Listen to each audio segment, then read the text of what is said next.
Hey guys, this is Mike, and I just wanted to jump in really quick before the episode and let everyone know that we now have 3 video episodes that you can watch instead of just listen to.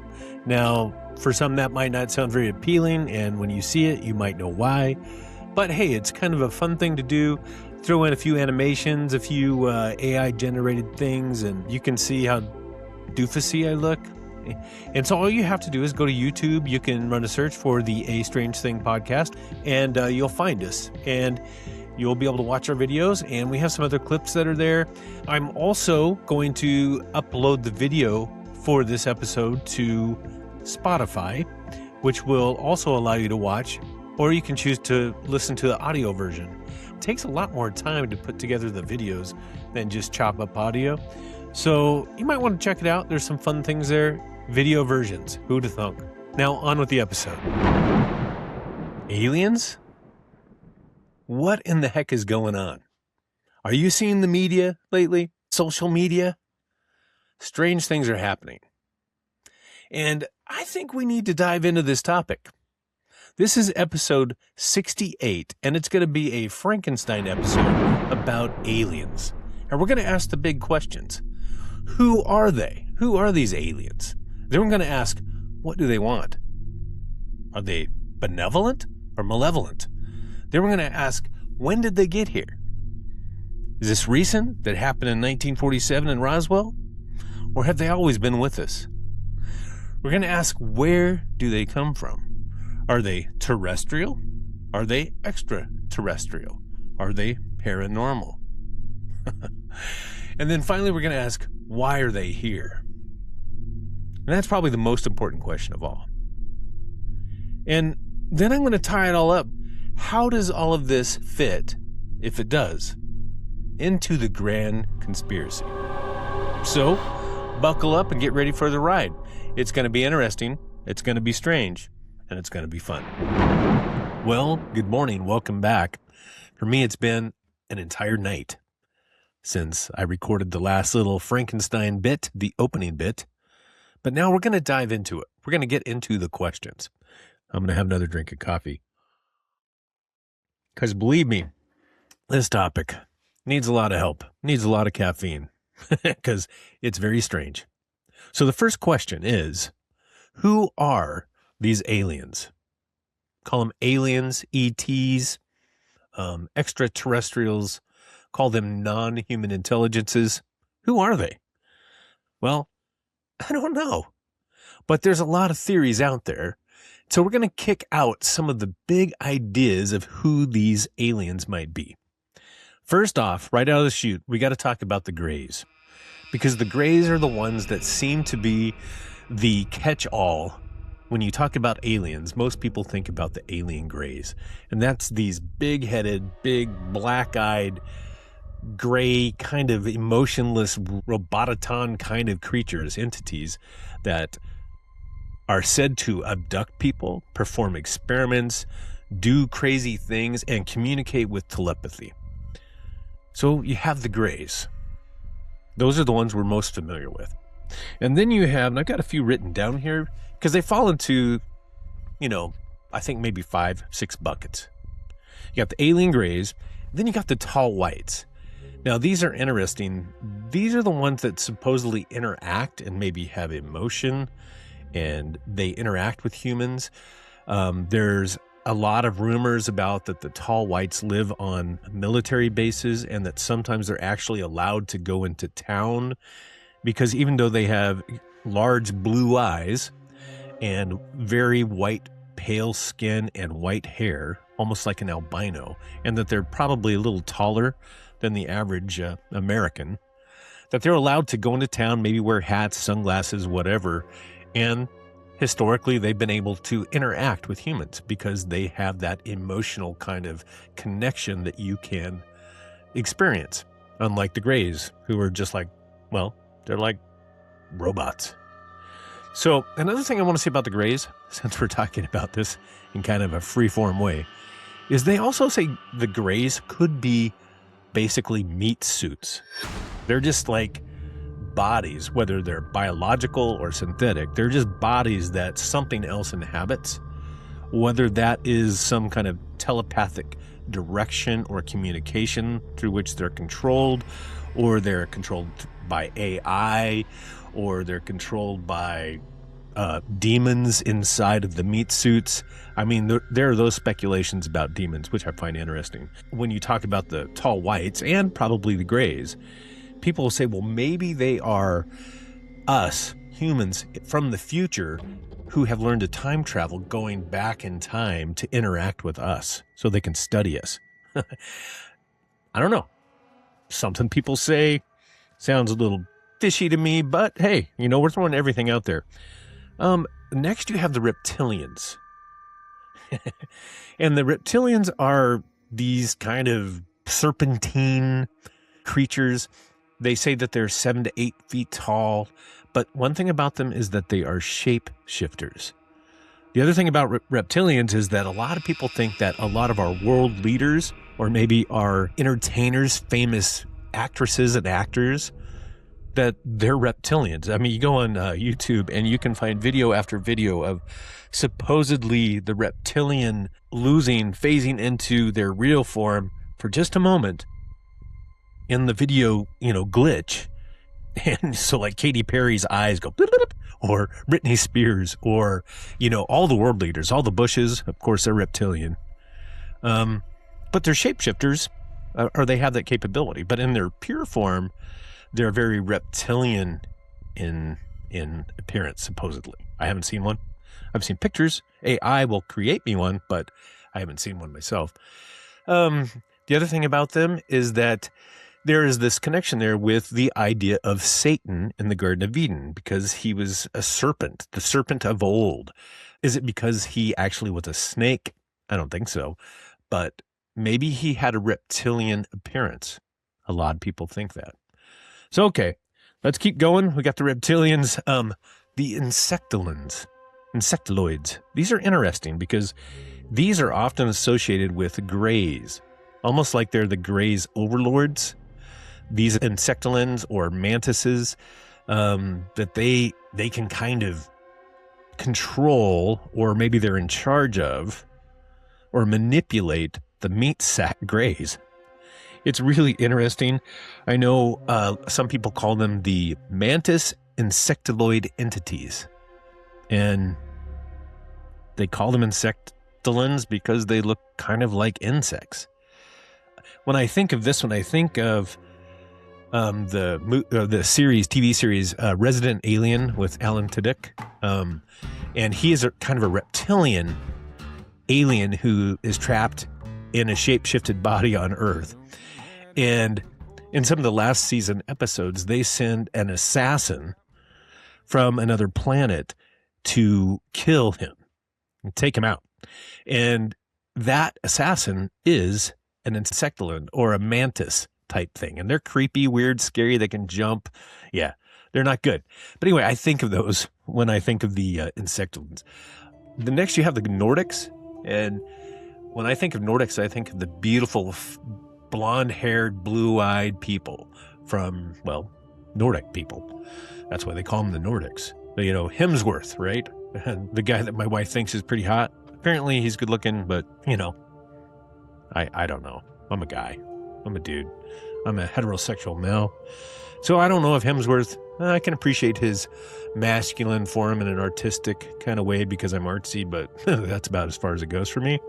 But the Nordics are the ones that people speculate that if we were going to be invaded, if we were going to have somebody come and disclose to us, the Nordics will probably be the interface of that alien or non-human intelligence because we can relate to them.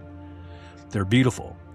And if a Nordic came and said, hey, I'm Hemsworth from another planet, and eons ago, we seeded life on Earth. We basically took early hominid forms and genetically manipulated you so that you could become human, the next stage of evolution from your hominid early form. And now we're coming back so that we can help you progress into the next level of evolution.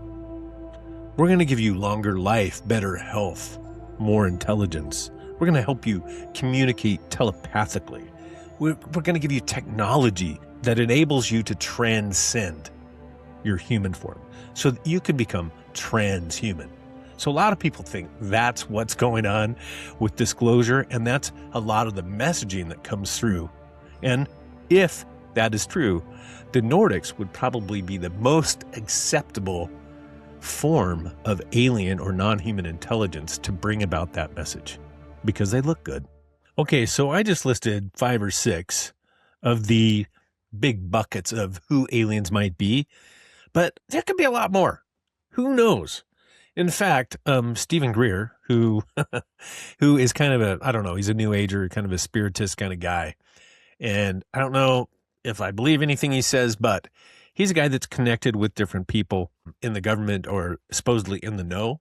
And he says that they have documented cases of over 69 different alien species.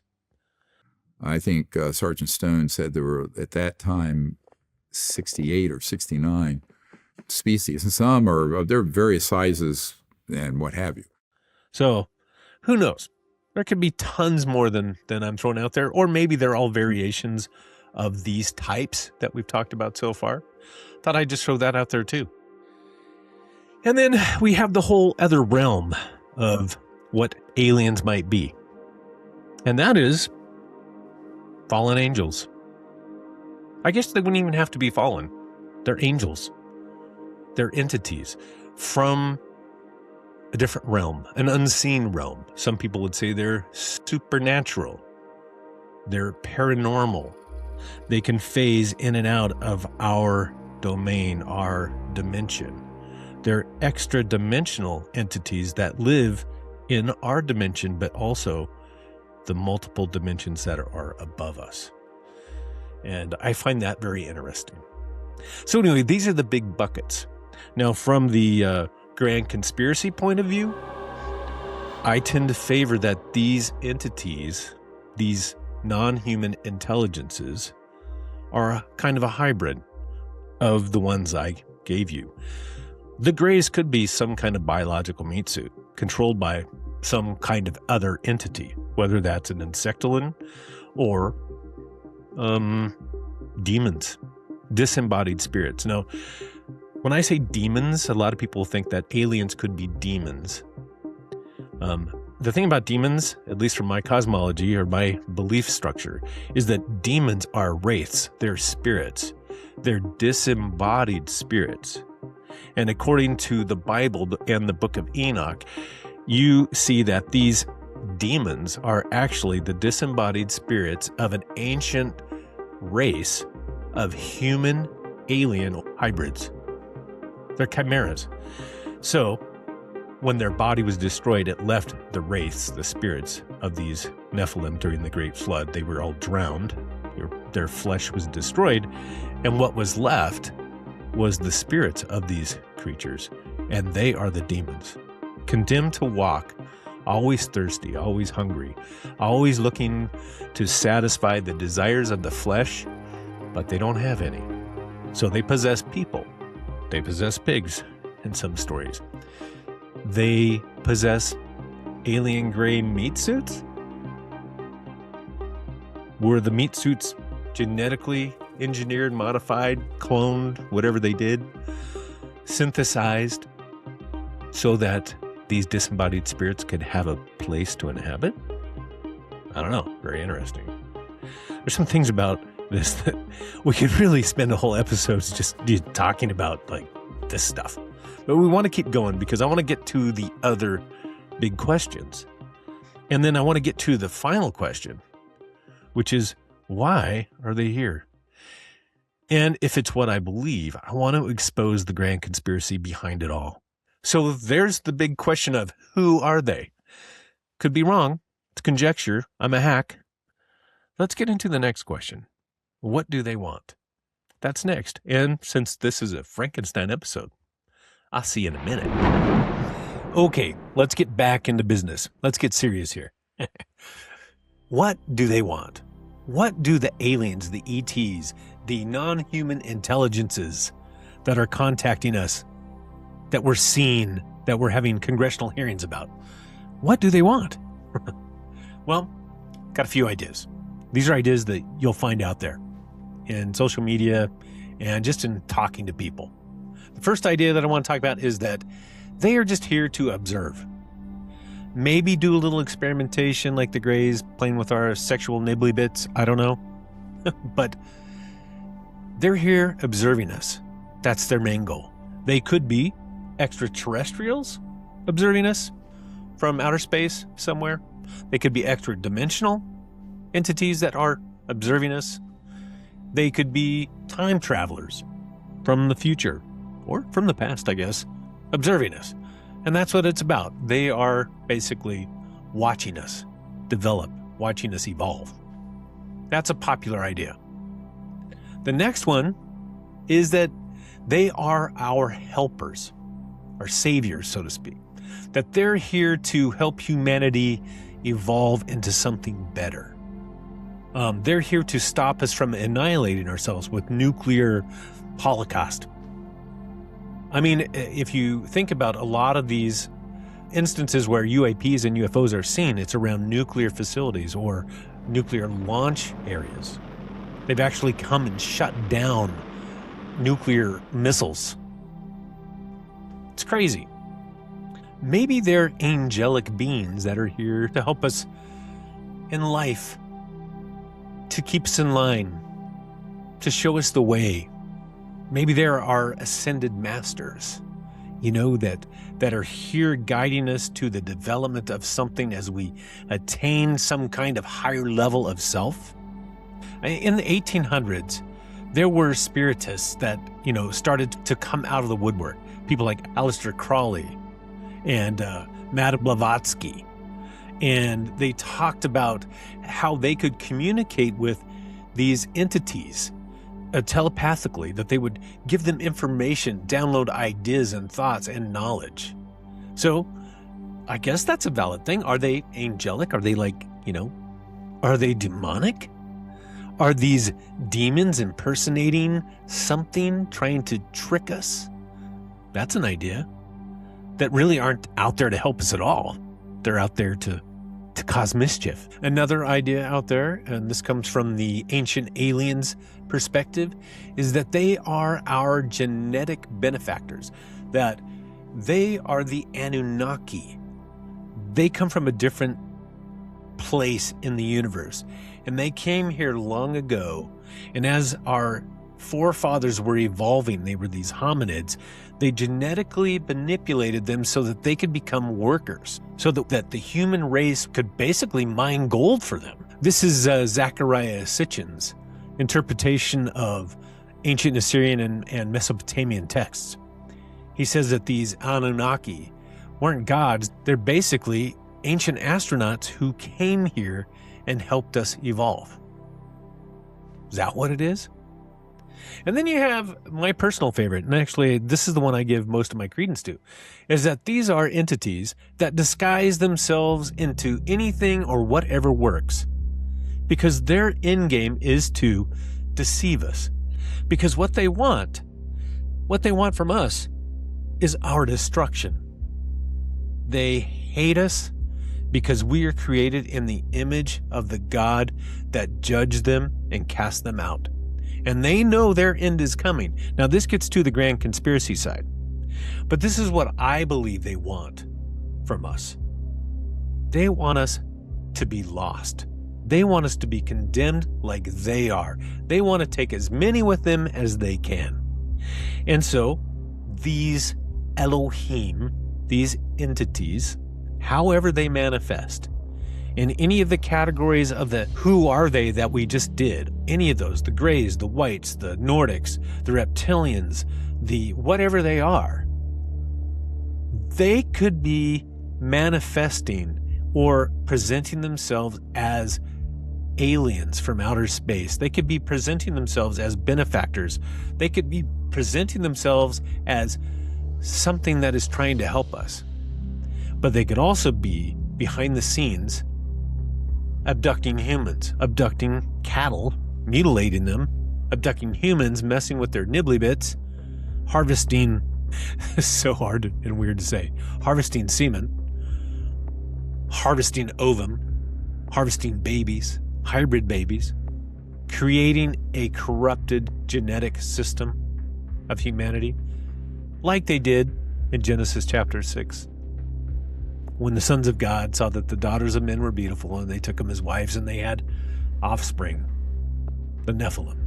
Okay, so let's keep going before I get too deep into the grand conspiracy. And let's move on from what do they want to when did they get here? Okay, next up on our list of the big questions about aliens is when did they get here? Well, honestly, this really depends a lot on who you view aliens are.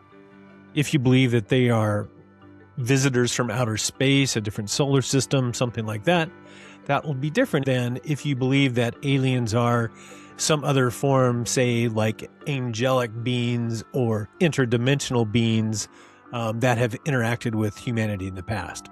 So I'm going to go with something that comes from outside of our domain.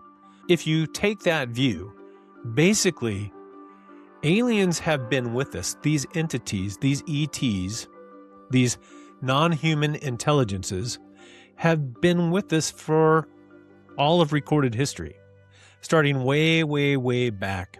I mean, all of the stories of the different pantheons of the gods have these visitors that come down and interact with humanity. So in a sense, every one of those are an extraterrestrial. They are an alien to us humans anyway. And I think that's another thing too. We got to kind of combine this idea of UFOs, USOs, or UAPs as being piloted by an alien entity. So I'm going to kind of interchange UFO with alien and ET because they kind of all go together unless they're interdimensional and they use portals. We'll talk a little bit about that too. So you have that stuff going all the way back. Ancient Sumeria, all of the god myths, all of the pantheons, all of the interactions of these deities that come down and they basically, well, some of them co-breed with humans and they create these demigods. You have stories like in the book of Genesis chapter 6 where the Watchers, which were angelic beings, Elohim, they left their natural estate, came down, and they did the boinky boink with women and had hybrid offspring called the Nephilim. You have the same story over and over again in almost every pantheon across the entire planet throughout all of recorded history. So they've been here a long time.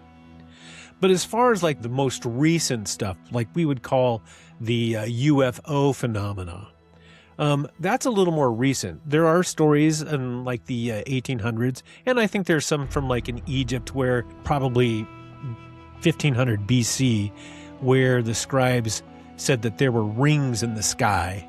And then you have like intrepid explorers coming across the Americas, I think in the 1600s, 1700s, something like that.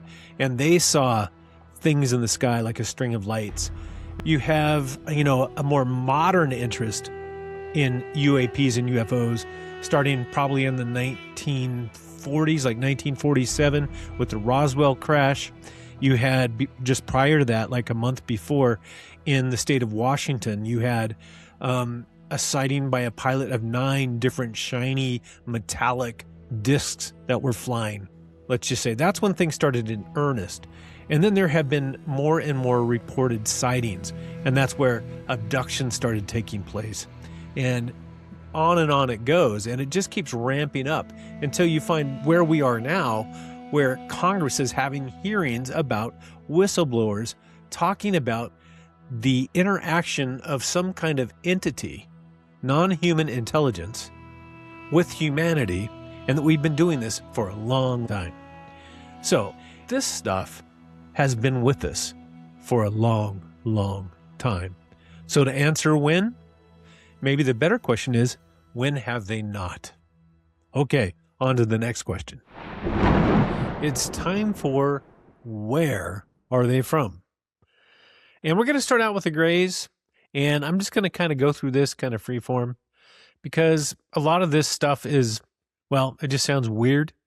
It's all subjective. It all comes from, secondhand stories and evidence. But let's go through it.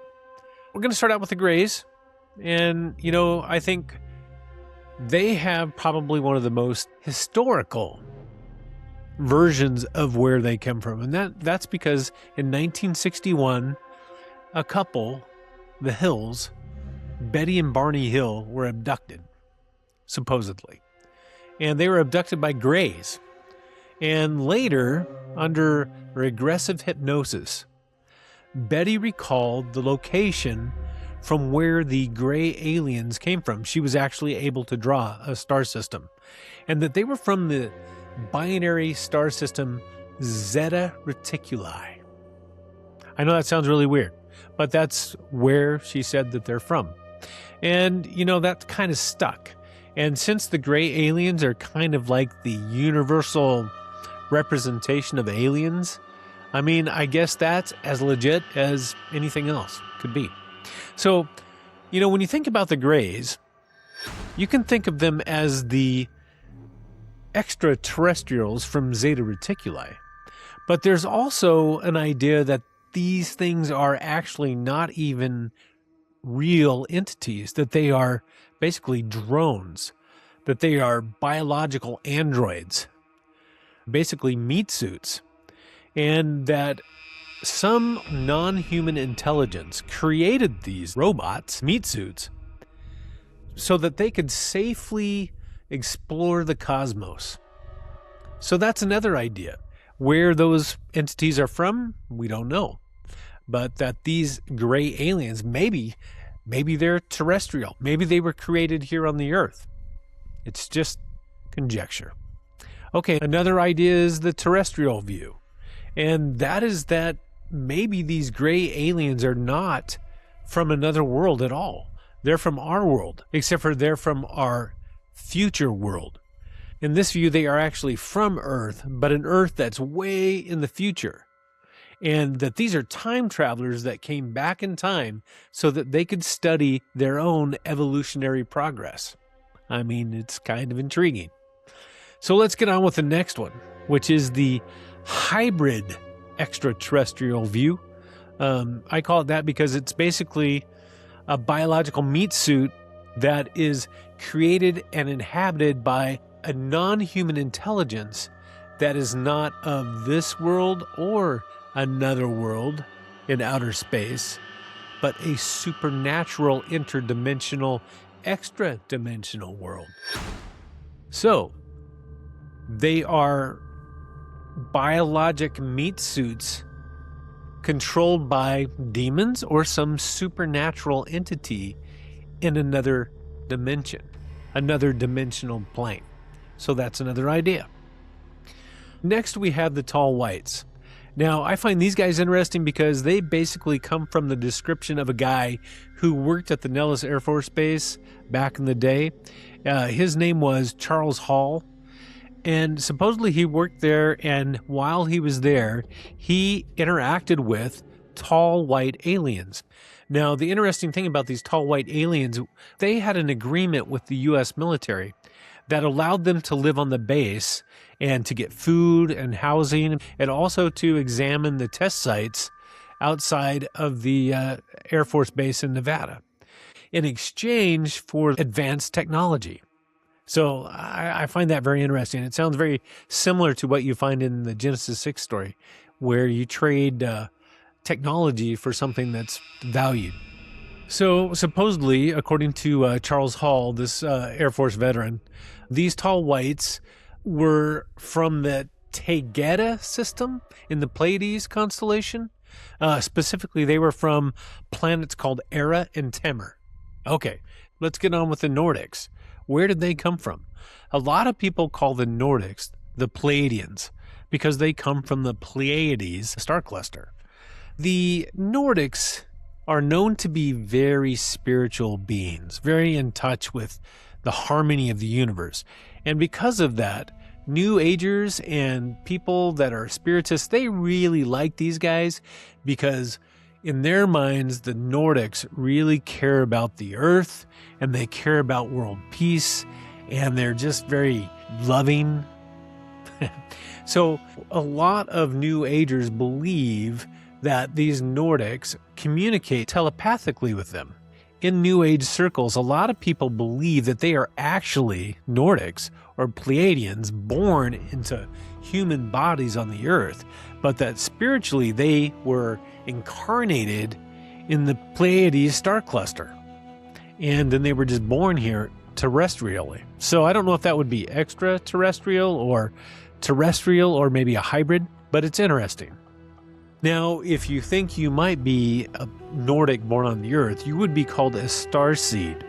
You would have very strong intuitive ideas about other people and their lives. You would be very protective of children and animals and nature. You'd be very, very green. And you would have a very strong desire to help heal people and help humanity. So there you go. Next, we have the insectolins. Now, a lot of people believe that these entities are actually from a different realm, that they're not even from a terrestrial or extraterrestrial realm, that they are from a supernatural realm, an interdimensional or extra-dimensional realm. Some people believe that they actually live in underground subterranean caverns and that that's where they originated from. They've been there developing their own technology for a long time. And interestingly, they also believe that the reptilians share that terrestrial origin, that reptilians actually live underground and have extreme tech. The reptilians also have the extraterrestrial view from some ufologists that believe that they are from Alpha Draconis. In common vernacular or not so common vernacular, depending if you're not into like astronomy and stuff, it would be Thuban in the Draco constellation. And that's a long ways away. So anyway, reptilians might be from there. That's why they call them draconians. Back to the insectolins really quick. If you follow the ufologist kind of idea of people that have reported abductions or encounters with these entities, they say that they are from the Antares star system in the Sombrero galaxy, which is M104. I don't know. This is all really weird to me. As we come to the point where we're going to ask the question of why are they here, I kind of take a different view. Or a possible different view, or maybe it's a hybrid. Maybe there are entities created by God out there in the universe that are fine. They're not evil. They're just living their lives out there, and God made them, and that's great. And they have technology, and maybe they visit. I don't know. But I do know that there are stories in the Bible and also in the book of Enoch about entities, about watchers, about Elohim, about extraterrestrial creatures created off of the earth that can interact with humans. You could have actual physical entities created by God out there in the cosmos, all right? But you could also have spiritual, interdimensional, extra-dimensional, unseen realm entities. Maybe they are physical. Maybe they move through portals and then they disappear through portals, and that makes them seem like they're non-materialistic. Maybe they are. You have these ideas of demons, which are disembodied spirits. They are by definition spirits that could be interpreted or seen as aliens, especially if they have the help of some other artificial or alien or extraterrestrial intelligence that gives them, say, a meat suit, or that allows them to manifest through dreams like shadow people or Hat Man. You know, I don't know how that works, but that is another idea of the origin of these alien entities, because they are, by definition, alien to us humans. And they could be a spiritual, a paranormal, a supernatural, an interdimensional, an extra-dimensional type of creature. And I have a hard time with thinking that these things are interdimensional or extra-dimensional, like that they are somewhere out there in a multiverse kind of a view. I don't think that. It kind of reminds me of like the concept of flatland. I mean, that was made famous, I think, by Carl Sagan in an old documentary series called Cosmos. Let's imagine that we are perfectly flat. I mean, absolutely flat. And that we live, appropriately enough, in a flatland. And he would talk about flatland as a two-dimensional world. And that in that two-dimensional world, everything was seen as just little lines. Because you're flat. And it wouldn't matter if it was round or square or whatever. It would still be a flat line because you're looking at it from the side. That's all you'd see. But imagine a three-dimensional entity, a human, sticking his finger down through flatland. As he pushed it through that plane, the flatland people would see a line appear and then get fatter. And then when the finger was pulled out, the flatland would snap shut and it would disappear. And I kind of see the supernatural realm like that maybe these are extra dimensional entities that can move in and out of our three dimensions, but we can't see where they go. But I do believe that they're with us, around us, possibly all the time. Now, this is conjecture, but this is the way my mind thinks. That these things are around us all the time. That's why, like demons or whatever, angels, whether they're fallen or not, watchers, they're here around us. They're seeing, they're witnessing everything. They can see all three of our dimensions, but they exist in the fourth dimension or fifth or whatever dimension they fly around in. I don't know. But occasionally they manifest. They come into this world and we see them in the form of, whatever, angels as described in the Bible or whatever. Maybe they appear as aliens, tall whites, Nordics. I don't know. Could be. Or maybe all of those entities are physical, three-dimensional entities that are here. So, I think that pretty much gets us to the end of where do they come from? Because, there's not a lot of options. They either come from outer space, they come from here, or they come from extra dimensions. Inner dimensions or unseen realm things that we can't see because their dimension is higher. You have ideas of maybe they come through multiverse stuff, but even that is still an extra dimensional form. So that doesn't really work as something different. But anyway, think about these things for a second, and then we're going to come back and we're going to talk about why are these aliens here. And this is where it gets interesting to me and important, because this is where we start seeing and talking about the grand conspiracy. All of these things, they could be benevolent, they could be malevolent, they could be good things, they could be bad things, they could be evil things. What are they? We're going to talk about why they're here. Because if they're good or they're bad and they're showing up here at this time, in this place, interacting with our government, they're here for a reason. So let's talk about that next.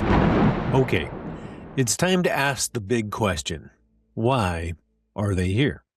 What we're talking about are these aliens, ETs, non-human intelligences that present themselves as being from somewhere else, out in the cosmos or another dimension, something like that. We're asking the question, why are they here, of those entities? So Bigfoot, he's off the hook because he's probably from here. He might be interdimensional, but we're not talking about Bigfoot unless he's an alien. I don't know. But we're talking about the ones that are coming to Earth that are now the center of the news through disclosure or what have you. In fact, just the other day on Fox News, they were interviewing some people from the government, scientists, that were talking about that we have 4 known species of alien biologics. And do people think that there's one type of non-human intelligence that's visiting the Earth, or is there many, many types? People who have been involved in recoveries have said there are at least 4 separate types. Now, I have not had direct access to that, but I believe the people who I talked to. 4 different types of life. 4 different types of life. 4 different species of aliens. Another scientist called them greys, Nordics, insectoids, and reptilians. So, if they're talking about that as reality, that these are the types of aliens that we have biologic material from, then why are they here? Why are we seeing all of these things in the sky, all these sightings of UFOs, UAPs, orbs, USOs if they're under the water? It's very weird. It's a weird time to be alive. And so we're asking the question, why are those alien entities here? And, you know, I'm not a super genius or anything like that, but I pretty much thought of 4 possible reasons. And then maybe a 5th that's kind of a combination of the 4. But those 4 reasons are, they're here to study us, possibly. They're here to help us, maybe. They're here to harm us. That's scary. I hope not. Or, and this is my grand conspiracy idea coming through, they're here to deceive us. And then you have maybe the 5th option, which is maybe it's a kind of a smattering of all 4 of those. Maybe it's a little bit of each. So, okay, let's dive into it a little bit. Let's get to maybe they're here to study us. You have this with the Greys, right? They maybe are here as observers, and they're not really interacting with us a whole lot. Maybe the Nordics are like that as well. But they're here. And they're here and observing us, and it's like somebody studying history or studying a foreign country, something like that. But they're from outer space or inner space or somewhere. Then you have they're here to help us, and this is the idea that you get a lot with the Nordics because it's more New Agey, and they're good, they're benevolent, they want to help humanity, they want us to become better, they don't want us to be warmongers, all of those things. So they're here to help us change for the better, and oftentimes that could include genetic manipulation or transhumanism or ascending to a higher plane of consciousness so that we don't try to kill each other all the time. So you have that. They're here for that reason. They want to help us. Then you have the idea that maybe they're here to harm us.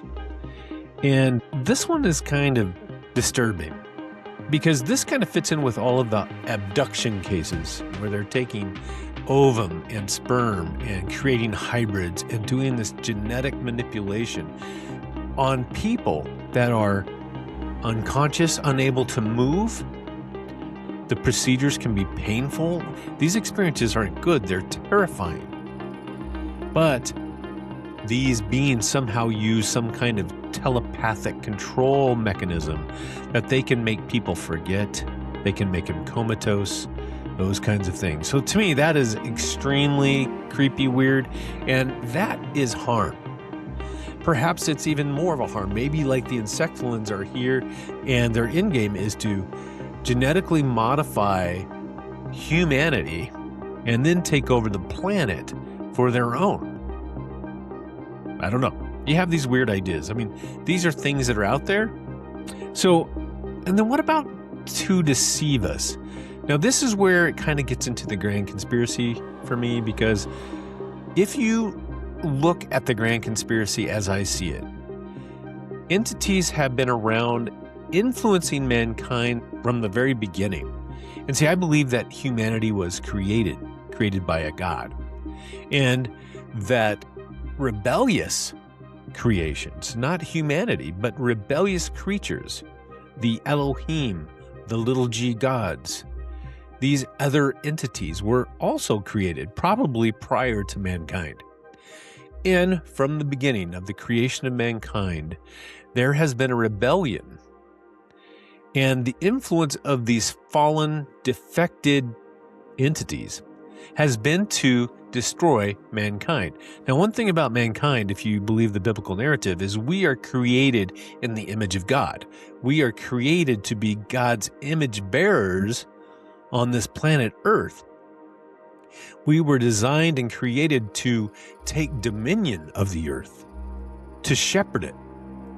And these fallen entities have been in the mix trying to screw things up from the very beginning. And they always use the same modus operandi. They're always trying the same strategy. And that is they try to destroy the image bearers, because we remind them of the God that created them, and they're judged. And so they hate us, and their goal is to destroy us and take over. And they do that by deception. They lie. They present themselves as something other than they really are. They tell us lies like, you can be like God. You can become better. You can become more than the image of God you were created to be. You can get better and bigger and more powerful than that. You could become a God yourself. So that is the grand conspiracy to me. You have a cast of characters that are out there interacting in this conspiracy to destroy the image bearers, you and me, of God. That's the grand conspiracy in the nutshell. So who are the cast of characters? And I say this because I don't know if there are really clean lines that you can just see and know. You can know by the messages, but you don't really know by what we see in this age of disclosure. So let's look at the aliens. Let's look at the ETs. What are they? We talked about that. Are they fallen, defective, Elohim-created beings that fell? Are some of them possibly created beings that never did fall? Maybe they are from some other realm. Maybe they do use portals to travel through. Maybe they aren't evil and wicked. Maybe they aren't trying to destroy humanity. Maybe those are the Watchers. In the biblical narrative in Enoch, you have the Watchers that came, that defected, that came and they transgressed the lines of what they were supposed to do. They interbred with a different species, mankind. That was not what they were supposed to do. Just like humanity is not supposed to go beyond being human. So the message that we get from a lot of these entities, these aliens, is that you can become better. You can become more than human. This to me is the lie of the grand conspiracy, and it's the same lie told over and over again throughout human history. You see, these aliens, they're not the first ones that have said, hey, we're going to make you better. It's the same old story. It was the story in the Garden of Eden. That was the lie told to Adam and Eve. You can be like God. Same thing. And the Watchers that came in the book of Enoch and cohabited with women, the fathers exchanged their daughters for the information that they could get. They gave their daughters away for angel tech. So, UFOs. Are UFOs angel tech? If they are they bad angel tech or are they good angel tech? Are the aliens / angelic / Elohim created beings that are willing to exchange technology with our governments, like the tall whites supposedly do?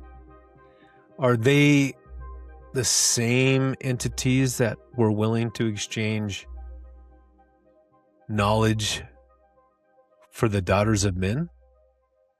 It's weird. It seems like the alien storyline is that they want to exchange technology, give it to mankind for something else, which is the right to manipulate human DNA, to change humanity from something else, to corrupt the image bearers of God. I know this is strange, and for a lot of people, it probably sounds almost as alien as talking about aliens. But this is something that is there in the Bible. And it's in some of the pseudepigraphal books that are the common knowledge of the day when the Bible was written. It's the backdrop of knowledge that they had as they wrote the Bible. And so this stuff is really interesting to me, and I want to talk about it more. So this idea of these fallen entities, I'll call them Elohim, angels. You can call them ETs because they are extraterrestrial. They are not from this earth. They're from somewhere else. Call it a supernatural plane, paranormal plane, interdimensional plane, extra-dimensional plane. It's all good. But these casts of characters could have fallen, defected, biological entities. They could have disembodied demonic entities, which are trapped here on Earth unless they have meat suits to move around in. I don't know how that works. And you have possibly these characters that are created, these creatures that God made, these Elohim that have not fallen, that are doing their job. And one of their jobs, obviously, if they were called watchers, was to watch us, to observe. So there's a reason why the good characters maybe are watching us. They're observing us. And maybe they help us. You know, you hear about angels pulling people away from a crash or telling somebody not to do something. Or in the Bible, it talks about that you might entertain angels unaware. So are those ETs? I'd say they're ETs. I'd say they're alien to us. Yeah. So this is the story that has been fascinating me for a while. And it's something that I slowly started to perceive as we did this podcast. And I've talked about that, so I'm not going to bore you with it. But I am going to say A Strange Thing podcast is about going out, investigating strange things, and then chatting about it. Through that vehicle, I ran into the Grand Conspiracy. So what I've done is I've tried to blend them with this new cosmological idea of this Grand Conspiracy. But I realize that's not going to work either, because I'm trying to talk about the theological issues of the Grand Conspiracy in a podcast designed to talk about strange things. And granted, it is a strange thing to talk about. But I know that if I get into the religious side of it, that it's going to turn a lot of people off. And so I don't want to do that. So what I am going to do, especially now that Austin is kind of on sabbatical, I am starting a new podcast that, as far as I know, it's just going to be me. I'll probably interview people. Austin could join in occasionally, but I don't want to change A Strange Thing into a hybrid. I don't want to genetically modify a strange thing so that it becomes not what it should be. So this new podcast is going to be called the Strange Lens Podcast. I've already got the domain. I've already got the stuff set up on a hosting platform. I just need to create content. And for me, honestly, it's about warning people, because I think that this Grand Conspiracy is a conspiracy that's designed to destroy you and me. It's designed to get our minds away from who we are and what we were created to be, to let us believe that we were created wrong and inferior, that we are not the image of God, that we are, that we got to get better. We got to be stronger, powerful, whatever, more than what God designed us to be. What God had in mind for us is not good enough. And to me, that is the danger of the Grand Conspiracy, because that would entail that these alien beings that are coming, that might have new tech that will allow us to genetically modify our bodies, that will allow us to become transhuman with technology possibly embedded in us, that makes us no longer human. Now let me say that I do believe there is a space for technology, that genetics are a fascinating field. And if it can be used to cure diseases and make life better for people, then by all means, it's great. But if we use it to splice in something else that makes us no longer human, that's God's territory. And I don't think he'll let us get away with that. In fact, that's what the Bible says. What I feel like I am called to do is to expose this stuff now. And I still want to do the Strange Thing podcast and talk about strange things in this way, in a secular way, because I love it. It's fun. You get to go on adventures and do crazy things. But I've got this new lens on. I can't get it off. It won't go away. And I feel like I need to talk about that aspect of it because I think that the people that listen to this podcast are the most vulnerable to what deception might be coming. If an alien being shows up on the White House lawn and says, "We are your spirit brothers and we're going to help make you better," all you got to do is take this pill or get this injection or implant this device or whatever it is. I don't know what it'll be, but I have ideas. And by doing so, you choose to modify yourself beyond being human. I wonder if that's that strong delusion that the Bible talks about. I wonder if that's that warning in Matthew about that it'll be like the days of Noah. That before the final judgment, that humanity will trade their daughters or trade themselves for technology to become something other than God designed them to be. Scary thought, scary stuff. So anyway, that's where I'm going to leave this episode. I want you to know that I'm excited about doing the Strange Lens podcast. I hope it turns into something that benefits people, and I hope that it reaches people. If you're interested in that, keep your eyes open and peeled. And I just got to say thank you for hanging in this podcast with me. It's hard to go solo, and sometimes it's hard to find time. Every time I try to go out and sit down and record, I end up in the motorhome and it's noisy, or there's a car or a jet flying over, a dog's barking or something. Anyway, I don't want that to be the norm. I want to get stuff out there. I feel like I'm supposed to. I want to reach out there to people that are looking for answers, especially in the times that we're living in, which are crazy. And anyway, I hope it works out. So until another episode rolls on the A Strange Thing podcast, or the first episode rolls on the Strange Lens podcast. Taters.